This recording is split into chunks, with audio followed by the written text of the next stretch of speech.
Hello and welcome to Lily's Show and Tell series. Before we begin, I just have a couple of housekeeping items. One, this session is being recorded and the recording will be either sent out by the end of the week or tomorrow. Cassandra should have it up. Feel free to put your questions in the chat. I will keep an eye on the chat and write down any questions. And then finally, if you want to learn more about Lily or present your own show and tell, I will write down Cassandra's and my email address in the chat.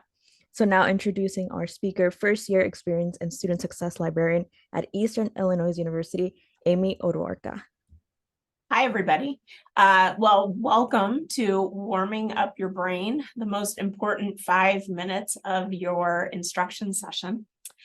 So I'm Amy Odwarka, and I am a first year experience and student success librarian and an assistant professor at Booth Library, which is on the campus of Eastern Illinois University. And if you don't know a lot about Illinois or where I am kind of in the middle of the country, we're about 3.5 hours south of Chicago, literally in the middle of the cornfields. So we are a small state institution, but a mighty one. So today we are going to be talking about how to warm up.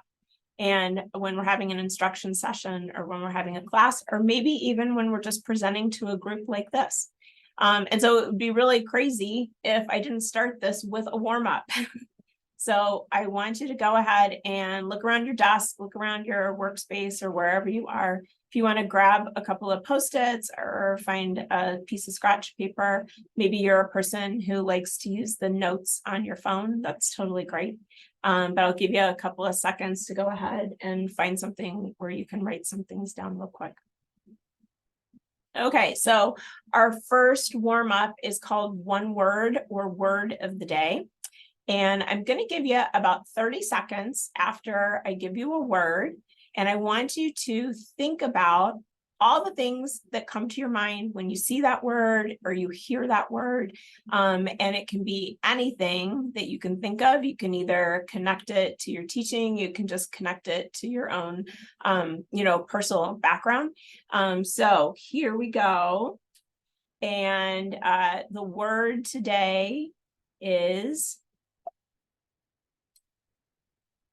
introduction.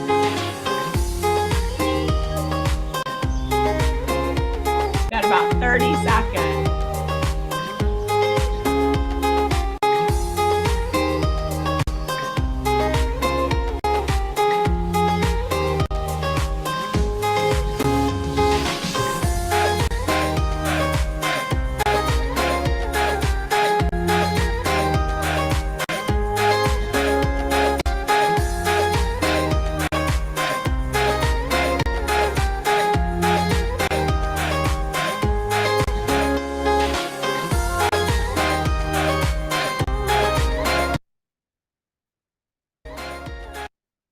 Okay, so that was 30 seconds. It goes fast, but you should have a couple of things on your notes by now. And so if I was in a face-to-face situation, I would have people go ahead and do a turn and talk, or maybe I would popcorn around the space and be able to have people kind of say out loud what was their favorite thing that they wrote down, what was the most intriguing thing that they felt that they wrote down. Sometimes when you're trying to do an introduction or get started with a class, you just want to keep things kind of low key, and maybe you just want people to think about their own thinking. And so you ask people to put a little asterisk or a check mark next to what was their favorite thing that they put down. But since we're in a virtual environment, I'm going to actually ask everybody to do this kind of together and release the information all at the same time. So ponder over your list, and in the chat, if you can go ahead and type in whatever you thought was the thing that you liked the most that you wrote down, but don't click go.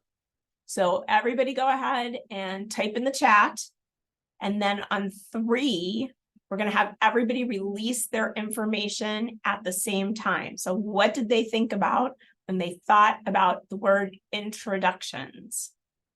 Okay, on 3, 1, 2, 3, go. Look at them flood in. It's so much fun. So the nice thing about doing it this way is that everybody isn't so worried about what they're typing or what they were thinking about or getting it in. It kind of allows everybody the same amount of time, generally speaking, to get what they want to share in there. And then it also allows for all of us to be able to go ahead and start looking through at the same time. So now what I usually do is I give people about, 30 seconds or a minute to start reviewing all the different things that people had to see.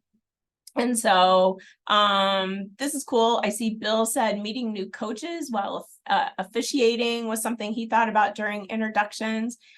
Justin said nervous energy. Thank you, Justin. We had two Jennifers right next to each other, icebreakers and awkward. Oh, I think about that all the time. First impressions, getting to know people. What else do I see in here? That sometimes introductions are annoying. Thanks, Mary, for sharing that. I like that one. I see scary, I see handshakes. So I see lots of different ideas and thoughts about introductions. And so what we've done in this short amount of time is actually taken the ideas to just activate our brains and to be able to start to think a little bit about what are we talking about today? What's our focus? And maybe it's given you just a couple of minutes to be able to get your head kind of in the right space, give your brain the idea that it's time to learn something new, and hopefully give you just a couple of minutes to be able to breathe before we start to kind of get into this very important work. So thanks everybody for participating in that. I really appreciate it. So during our time today, I'm hoping that we're going to get these three things accomplished. So first of all, one of our goals is to build background knowledge about warm-ups and the importance of using a warm-up during our classes or presentations, and how it really can make a difference for all of our learners at all different levels and what everybody's coming to us with during class. I'm really thinking that we're going to identify multiple strategies and different ways that we can do a 5-minute warm-up. Some are physically active, some are about social emotional well-being.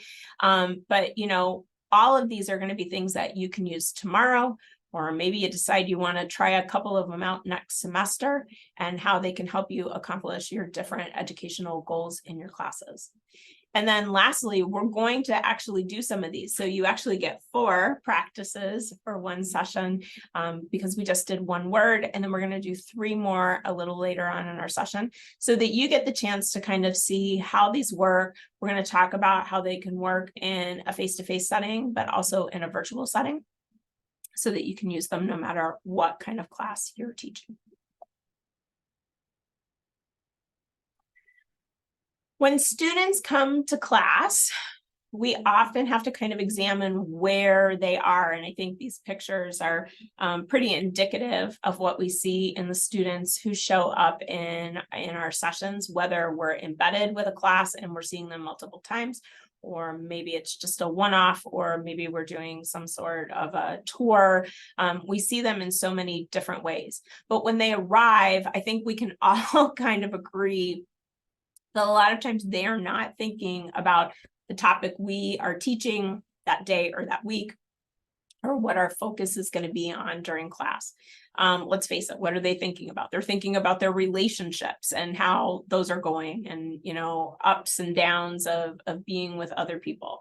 They're worried a lot of times that they're coming to class and they're not prepared for what we've asked them to do. And so they're going to have to kind of punt a little bit, or maybe a lot, depending on what they're doing. They're worried about tests and projects and quizzes and group work that they're doing for other classes, and how they're managing all of that. And then a lot of times we have students that are walking in who are just trying to figure out when they're going to eat. And we all know that it's really hard for them to focus on learning and get their brains in the right place if they're worried about something as basic as they've been trying for 2 or 3 hours just to shove a granola bar in their mouth, and they just haven't gotten around to doing it. And so we know they're not focused, they're not tuned in, and because of those things, they're not ready to learn when they walk in. And so by being very intentional in how we do a 5-minute warm up or a 5-minute introduction in class can make all the difference to many of our students. So as we're building some background knowledge, I wanted to talk a little bit about the work I've done and the materials and writings I've used to build this into my pedagogy and the curriculums that I teach here at Eastern Illinois University. So these are 3 books that I refer to regularly. I'm sure they are authors and researchers that many of you are very familiar with. If you're not, I say go out and find these in your institutions and read them cover to cover. They are worth the time. So I work a lot with Culturally Responsive Teaching in the Brain by Zaretta Hammond, Small Teaching by James Lang, and The New College Classroom by Kathy Davidson and Christina Katopodis. And I can't say enough about all of these books. CRT and the Brain is kind of where I have started my journey. And then Small Teaching in the New College Classroom is kind of more where I've ended my journey. So when I'm thinking about culturally responsive teaching, that 5-minute introduction is really part of the extensive work that Zaretta Hammond has done in actually linking how our brains learn and culturally responsive teaching methods. And so there's 2 kind of key elements to CRT teaching methods that work with this idea, or that like being intentional in our introductions and our warm-ups can really help with. And that's minimizing social threats and the idea that attention drives learning. So when we're thinking about minimizing a social threat, that's about creating a safe environment to learn, creating community, and allowing people to feel the comfort of being able to make a mistake. And so by using a 5-minute warm-up, we're really able to give students space to focus on the work of class that day. And all of that starts by activating the reticular activating system in the brain, which is better known as the RAS or the RAS. And, that's that super, super old part of the brain that's been there basically kind of forever. And really its job is to make sure that we're alert and paying attention. And, back when humans were developing, people needed to be alert and paid attention because a dinosaur was going to, come out of nowhere and eat them. And clearly that is not the case now. But that same thing happens in our brains when we're trying to get ready to learn something. So, the RAS does its thing when it might sense danger, but it also does the same thing when we need to perk up to learn something new. So by using some sort of an activity, whether it's we're moving around a little bit, or we're thinking about something, we're trying to make a prediction, we're telling our brain, like, wake up, it's time to take in this new information. And we're being really intentional about it and direct in telling students that if we do something in the first 5 minutes of class that's very specific. This can also help students to feel safe when they're being introduced to new material. So maybe it's material they don't know anything about, or it's just material they're not feeling like super secure in. And that can help them to understand what to pay attention to because we're being so intentional about it. Warm-ups can also help students feel a sense of security. We've talked about this safety because I think we've all seen a student or maybe multiple students who kind of shut down in class. And it's not that they're not listening. They really can be listening and engaged, but they're not being active in their learning. And a lot of times that's just because they're nervous that they're going to make a mistake. They're nervous that they're not understanding the material and they don't know what they can add to the conversation. And they just don't want to look bad in front of us or in front of their classmates. And so that's talked about as that the brain gets hijacked. And so what happens is when our brains are focused on what we're worried about, we're not open to new learning. And so by taking the first 5 minutes of a class to do these kinds of introductions and warm-ups, we're really able to give them a sense of security and a sense that they can do this because they're getting a chance to be able to kind of preview information and to have a chance to kind of ease into it. Attention getting strategies to activate learning are also really important in cultures that are rooted in collectivist models. And by using oral traditions in some of these cultures, those are used often to be able to wake up the brain. So a lot of times students that use the 5-minute warm-up that involve talk or that involve movement can help them take on new information and new experiences. And lastly, learning research actually tells us that asking students to use their existing knowledge and skills to actually struggle with the material, so to have a hard time with it and need to really kind of think through it before we even teach anything, really actually helps provide deeper learning. So we all know we need to maximize the amount of time that we have with students because it's so short. You know, so many times our classes are only 45 minutes, 50 minutes, maybe an hour if we're lucky. And so it'll seem like giving up that 5 minutes is a lot when it comes to content, but really how much content are they taking in if we haven't given them a chance to really warm up and start to, to think about what we're doing that day.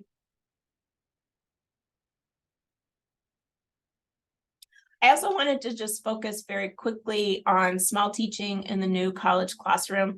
Both of these books are really about making small adjustments and how these little tweaks to what you're doing on a daily basis with a group can really make a huge impact on their learning. And so these were really instrumental to me because what I saw was that I didn't need to take my lessons and turn them upside down. Doing something as easy as using a 5-minute warm-up really could make a huge difference. All right, so we've kind of talked a little bit about the why, like why should we do this? What's the brain research in the background of it? But what I wanted to do right now is think about what are some 5-minute warm-ups and how do they play into your lesson? Because sometimes they can be previews to what you're doing in class, but some of them can actually just be about social emotional feelings and being able to kind of read the room and see what students are up to. So for example, we just did our one word earlier so that we could kind of see what students are already thinking and maybe what they know. Predictions are a really great way to do a warm-up, and we're going to actually do one of these together. Really helps you start to think ahead of what's happening, but it also gives you a chance to fix your knowledge base, which is really important. Making connections and predictions can be similar, but making connections is really about looking at what do you already know or what kind of background knowledge do you have about something and how can you connect that to a topic you're doing.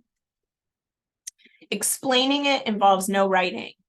So if you're looking for students to be able to have a chance to talk to each other, explaining it is great, especially if you've done a little bit of a flipped classroom situation and students are supposed to have read something the night before or examined something the night before, or if you want to kind of tap into a topic that you've done maybe the previous week or a class before. This is a chance for them to actually talk to each other about what did they learn, what do they think is important, and then be able to fix their knowledge base with it. So that one involves no writing, which is really nice. 5-minute trivia is exactly what it sounds like. It's trivia questions that have something to do with the topic that you're going to talk about. It's gamifying your introduction. So it's usually pretty quick and fast. Sometimes people do this in teams. It's usually really fun. Raise your hand is one that I have found not many people seem to know about. And what's nice about this is it's a physical activity, which is always great at the beginning of class to try and get people kind of moving or physically moving around a room. This also allows students to be able to practice and to see it's okay to not know the answer. So it's a way for them to be able to understand that that safety and community is happening, because it's okay for them to be able to say, I don't know. And that's not something that we tell them directly very often. And so raise your hand is great in a face-to-face, because literally everybody raises their hand at the beginning. And then as the instructor, you can pose a question or ask a question, and you go around the room until you have somebody who's got the answer. But what we're really practicing is students saying that it's okay for them to say, I don't know, I'm not sure, I'm hoping to learn that today. And then you go around the room until you get somebody.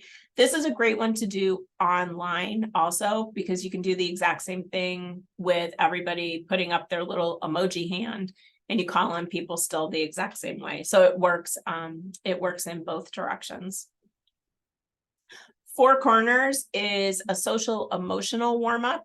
And this is just a nice way for you to be able to read the room. And I actually do this with emojis. So instead of having words or phrases, I will have like 4 emojis put up around the room. Maybe one is that like, look, and some of them are silly and laughing. And then I ask students to go just stand in the area of the emoji that speaks to how they're feeling that day. And it gives me a little sense of what I'm looking at as far as who's kind of ready, who's really tired, who's maybe a little anxious. And it just helps us to read the room a little bit. And it's great for them to be able to get up and move around. And then email, I found this one to be really unusual. I actually tried this out this semester, and I was surprised at how much I liked it. This is one that is going to literally take 5 minutes, but it's kind of doing multiple things at one time. I think we're all aware that many of our students struggle writing professional emails, or an email that we would deem acceptable to send off to a professor or another instructor. And so I used this with a group of first-year students when they were learning about the library. So it was kind of an introductory class. And I put up on the board a model of what a professional email should look like. And they were all asked in the first 5 minutes of class to write me an email about what they liked about the library, what their library experience maybe in high school was, what they find frustrating about the library, or what makes them nervous, or ways that they think the library can help them. So it gave them a chance to kind of think through their own background with libraries, but they were also taking the time to, we were taking the time to model with them how you would do a professional email. So we were kind of getting, like a 2-for-1. And then they just sent it off, and that was it. So it just gave them a sense of time to be able to think. And then I was able to read through those and see if there were people that wanted me to reach out later. So these are 8 different ways that you can do 5-minute warm-ups. Most of these don't even take 5 minutes, but they really do help all of our students to be able to start to get into that learning phase and activate their brains to be ready to move forward. So we're going to try a couple of these now. So go on back to your Post-it notes or your paper, or however else you were planning to do this today. And we're actually going to start with the one called Make Predictions. And this is from Small Teaching. And he says, brains are prediction-making machines, and that our learning stems most fundamentally from the cycle of making predictions and adjusting our thinking. I think that's really powerful and a really great reason as to why we should do something like this at the beginning of our class.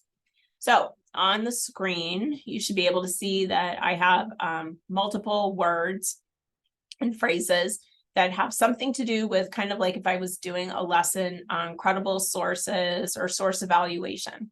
And so what I would like to do is I'm going to give you a minute to write down however you think these words pair up. So you're predicting which words kind of work together. Now, some of them might be pairs, some of them might be threes, whatever, it doesn't matter. Okay, so go ahead and you have 1 minute to make your predictions.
All right, we're almost there. Okay, a minute goes really fast. So go ahead and I want you to look at your list. Now, I'm going to show you what I would say are the answers. But my answers are not necessarily the right answers. And so that's one of the things that I like about this making predictions warm up is that it gives us a chance to kind of talk and debate afterwards. So I put them together as evaluation and credibility, last updated and currency, factual and accuracy. I put the about button, the authority, and the expertise together, and then bias and slanted. But I'm curious if anybody had different combinations, and if you did, why don't you go ahead and put those in the chat real fast.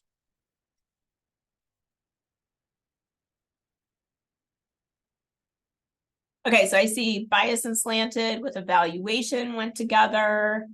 Authority and bias went together. Authority and bias again. About button with, swapped with credibility. You had the about button on your own. Somebody had the about button on their own. Credibility, authority, and expertise. Great. Well, thanks for sharing. Oh my gosh, thanks everybody. Appreciate it. So this is one of the things that I really like about doing this as a warm-up, because it is instantaneously going to make for conversation, and it can be a quick conversation. So this is a nice way for students to see vocabulary and see terminology that we're going to use in that class. It gives them a way to kind of prepare for what we're going to talk about. And it gives us, as a group, a chance to be able to kind of debate. It's a really nice also to be able to use this then maybe at the end of class, if you want to, that you could come back to this after you've kind of talked through it at the beginning and then done your session, and then come back to this in the last like 2 or 3 minutes and just say, would anybody make any changes based on what we talked about, throughout our time together. So it can be a little bit, some of these can be a little bit of a pre and a post. So I always like that for making predictions. So that was one of them. Okay, let's move on to our next one. 5-minute trivia. This is good. I love 5-minute trivia. So trivia is great, obviously, for small teams or for individuals. People can decide how they want to play. You can do this face-to-face or you can do it virtual. I know so many people that obviously Kahoot is really in their back pocket and they use it quite a bit. We're going to actually play this through the slide deck. So there are so many ways that you can do it. If I was doing this with a class as an introduction, I would be probably having like somewhere between 7 to 10 questions. We'd be playing it at a really fast pace. I always like to play some kind of kooky music in the background, whether I'm doing Kahoot or not. And if I'm going to do trivia, I generally tend to like to have a little bit of swag from the library for people that are kind of, you know, that they win at the end. So I always think that makes it kind of fun, and talk about a way to kind of wake everybody up. So let's see what our trivia questions are today. Okay, so get ready. I'm pretty sure you're all going to be able to answer these without any problems. Okay, trivia question number 1. What's the name of the numeric system that many librarians use to shelve and categorize books by type?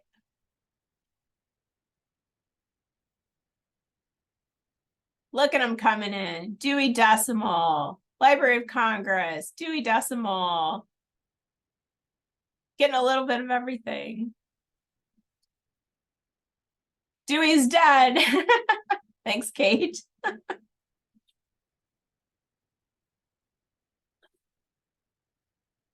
All right, so that was number 1. Okay, we'll go over what the potential answers could be in a minute. All right, number 2.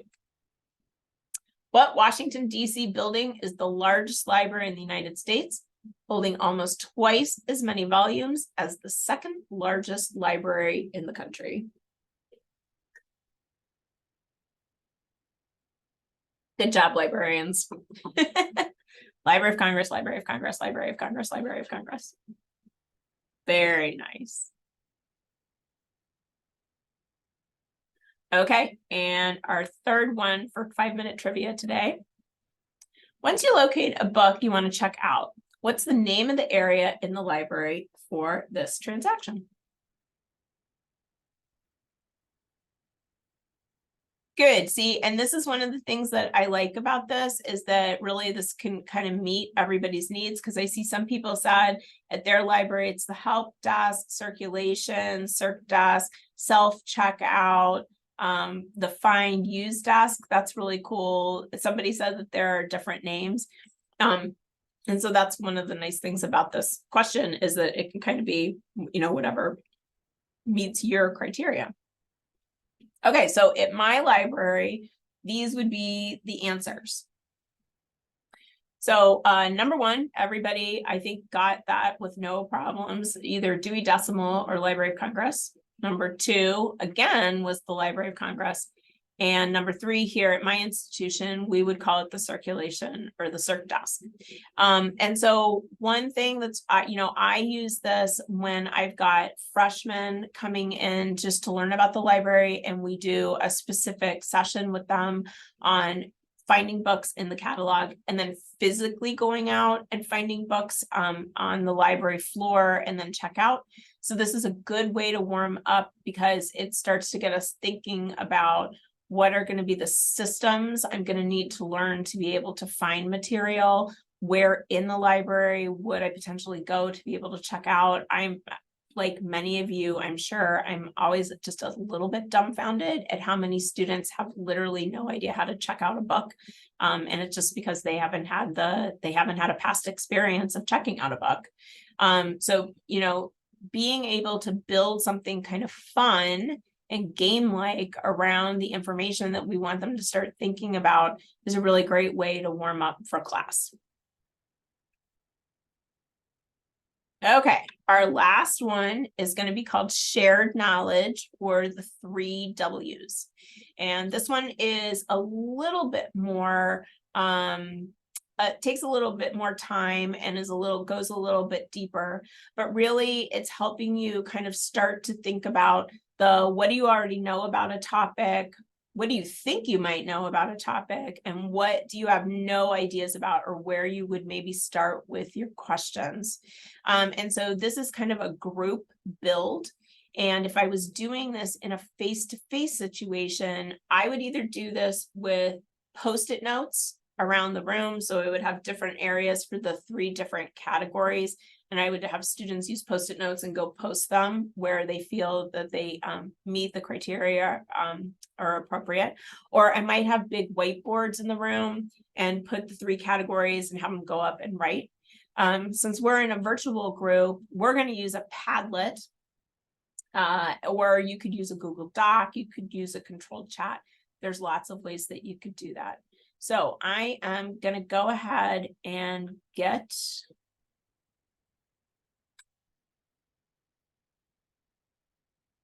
the Padlet for you. And I'm going to go ahead and put this in the chat for everybody. Okay, so the Padlet is in the chat. And today's topic is archives. And since we're working with a Padlet, and since a lot of times, you know, it takes a minute for everybody to get on there and find their sections or whatever, I'm going to go ahead and give you 3 minutes to add to our archives Padlet.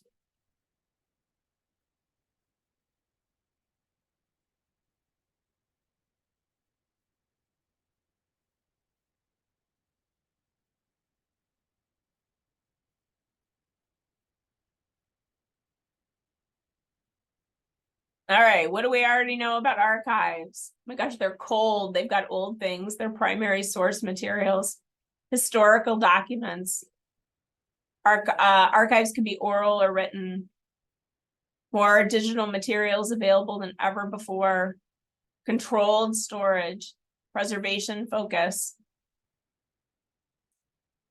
What else do we have here?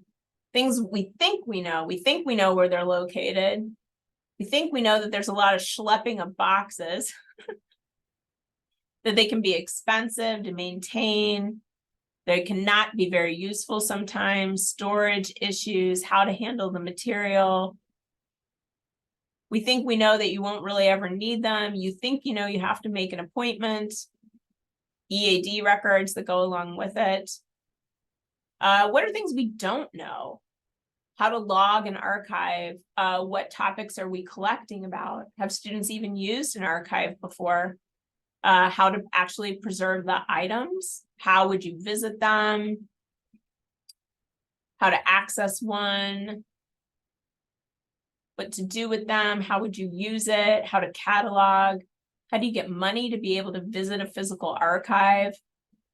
Access is confusing, lots of stuff about access, and I would agree with you, especially I know if your archive is like our archive, it's not always easy to get in there.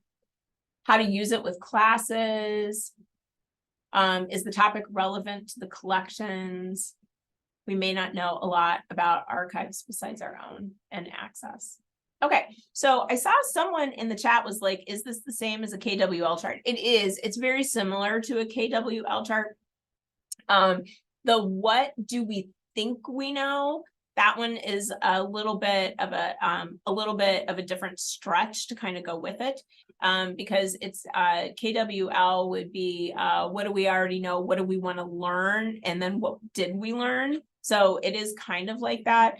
This middle column is just a tiny bit, it's just kind of tiny bit different, but it's a very similar concept. And so what we can do now is we can take this and we can start to make decisions about maybe what do we want to learn about archives that day. So maybe we're doing a little bit of a shared responsibility in our learning. Maybe we want to take this and break it up and say, okay, this group could go, you know, I saw, you know, many people said that they didn't even know how to access the archives. So maybe I have one group go off and figure out how would they access the archives, or what kind of information would they be able to get from the archives. So this is a way that not only is it a warm up that can, it does take a little bit longer sometimes, but you can really use this to be able to create a momentum in the class that you're doing, and the students then have had a chance to kind of be a little bit more participatory in it. So that is our last warm up of the day of our class. So I wanted you to take a chance and kind of consider this quote from the New College Classroom. And really, I feel like one of the most important parts of it is that very first part where it says a quick participatory exercise changes everything. And I really do think that. I think by making this very small move in your teaching, whether it's a one-off or whether it's a class you've embedded with, or a class that maybe you will, you've worked with the instructor multiple times, so it's not the same students, but it's the same material. I really think making this very small and change can make a huge difference. So if we could, I'd really like you to take a couple of seconds here or a minute, and in the chat, how do you think you might use one of these warm-up techniques? Or where do you think maybe you would use something like this in the future? So if you wouldn't mind sharing with us, I would appreciate it.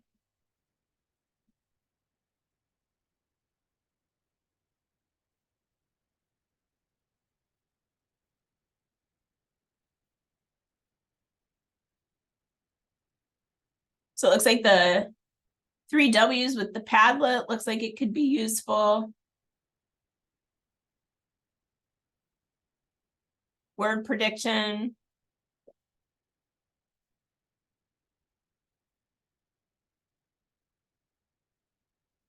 Change around the getting to know you, maybe, that you kind of do at the beginning of a class sometimes. Word pairing activity for the evaluation. Oh, I like that maybe you just change it and swap it out a little bit.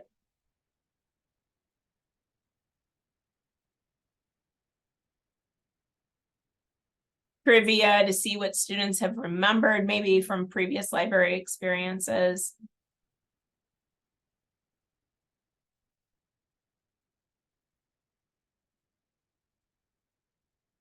Oh, doing the hand raise so that they get a sense of asking for help or knowing that it's okay to say that they're not really ready. This is great. Awesome. All right, well, I think we have some time for Q&A. All right, thank you so much, Amy, for that wonderful presentation. So I'll go ahead and ask the questions that I got asked in the chat. So the first one is, hi, Amy. A lot of sessions conducted by librarians are one-shot sessions with no bearing on grades. How to excite first-year students about learning content, which are essential for the first year success and transition. It would be wonderful if you could share some insights. Yeah, sure. I think I do a lot of one shots also. And one of the things that I've actually found to be kind of successful in my teaching is being able to work with the faculty member or the professor to just find out a little bit more about the students before they come in. And then being able to kind of use that in my teaching. So I realize that that's not very specific, but just having that collaborative spirit with their instructor seems to help.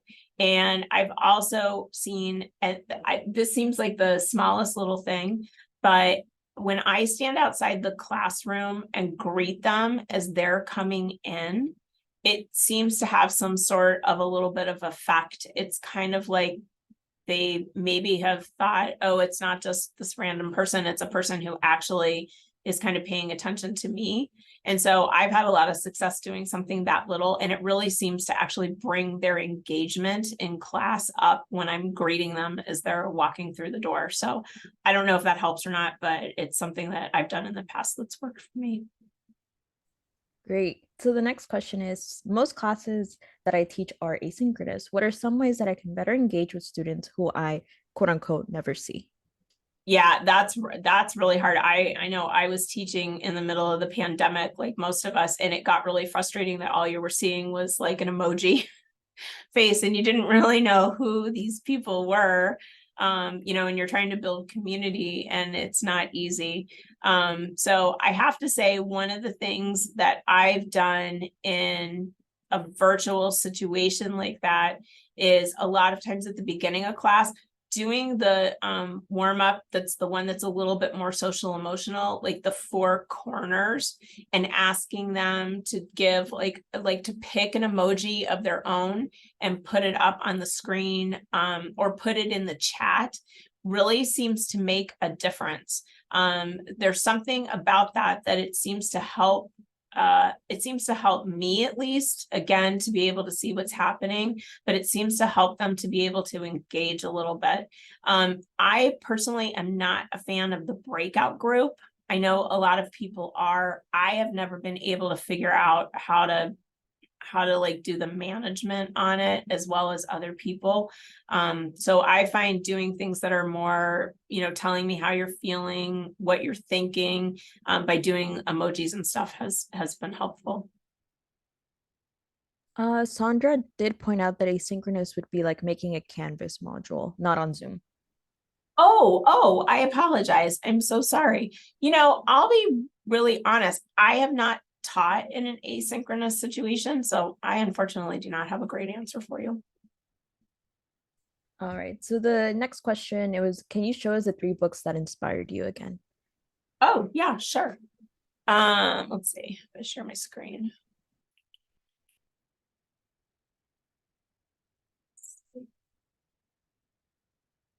And hold on 1 second.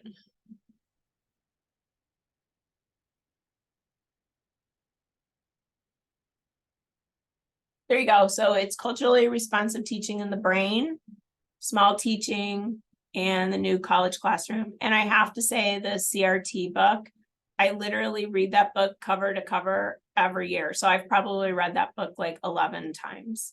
And it's kind of my beginning of the school year ritual. Okay, awesome. So one of the last questions I have is, could you explain the raise your hand game more? I'm not familiar with that.